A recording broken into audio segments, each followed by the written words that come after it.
Defense Counsel, you can cross.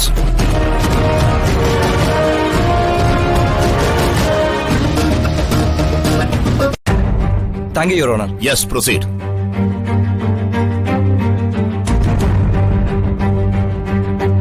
എത്ര വർഷം കൊണ്ട് പ്രതിയെ അറിയാം? കുറെ വർഷം കൊണ്ട് അറിയാം. എന്നുവെച്ചാ കുഞ്ഞിലെ മുതല് അല്ലെ? അതെ. ഈ വർഷങ്ങൾക്കിടയിൽ എപ്പോഴെങ്കിലും ശിവദാസൻ എന്ന എന്റെ കക്ഷിയെ തേടി പോലീസ് വരികയോ അല്ലെങ്കിൽ എന്തെങ്കിലും പ്രശ്നങ്ങളിൽപ്പെട്ട് പ്രതിസ്ഥാനത്ത് ആവുകയോ ചെയ്തിട്ടുണ്ടോ?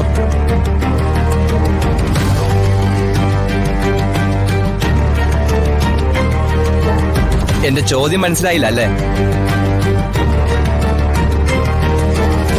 കുറച്ചുകൂടി മനസ്സിലാവുന്ന രീതി ചോദിക്കാം. ഇലവദേശം എന്ന നാട്ടിൽ ഈ നിൽക്കുന്ന പ്രതി മറ്റേതെങ്കിലും കേസിൽ പ്രതിയായിട്ടുള്ള സംഭവങ്ങൾ ഉണ്ടായിട്ടുണ്ടോ എന്ന്. അതായത് വല്ല അടിപിടി കേസോ തർക്കങ്ങളോ മോഷണങ്ങളോ അങ്ങനെ എന്തെങ്കിലും? ഇല്ല. അപ്പോ ആ വക ഒരു കാര്യങ്ങൾക്കും പോകുന്ന ആളല്ല ആ നിൽക്കുന്ന ശിവദാസൻ. അല്ല.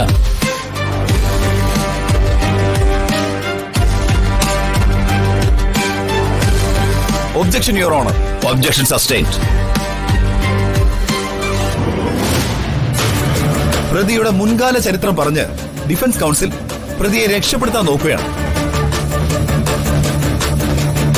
ഒരാൾ ഒരു കേസിൽ പ്രതിയാവാൻ അധിക സമയമൊന്നും വേണ്ടെന്നും മുൻപുള്ള ജീവിതം എങ്ങനെയായിരുന്നു എന്നൊന്നും നോക്കിയിട്ടല്ല കോടതിയിൽ കേസ് തെളിയിക്കുന്നതെന്നും ഡിഫൻസ് കൗൺസിലർക്ക് അറിയില്ലെന്ന് തോന്നുന്നു. ഈ കേസിന് മുൻപ് പ്രതിക്ക് ഒരു തരത്തിലുമുള്ള ക്രിമിനൽ പശ്ചാത്തലവും ഇല്ലെന്ന് കോടതിയെ ബോധിപ്പിക്കാൻ ഞാൻ ചോദിച്ചെന്നേ ഉള്ളൂ. May I? Yes, you can proceed. Thank you, your honour. വർഷങ്ങളായി കൊട്ടാരത്തിലും അമ്പലത്തിലും നടക്കുന്ന ഉത്സവങ്ങൾക്ക് മുൻപന്തിയിൽ നിൽക്കുന്നത് ശിവദാസനാണ് അല്ലേ? അതെ. ഈ കൃത്യം നടക്കുന്ന സമയത്ത്, അതായത് അഗ്നിബാധ നടന്നു എന്ന് പറയുന്ന സമയത്ത് നിങ്ങൾ അവിടെ ഉണ്ടായിരുന്നോ? സത്യം പറയണം.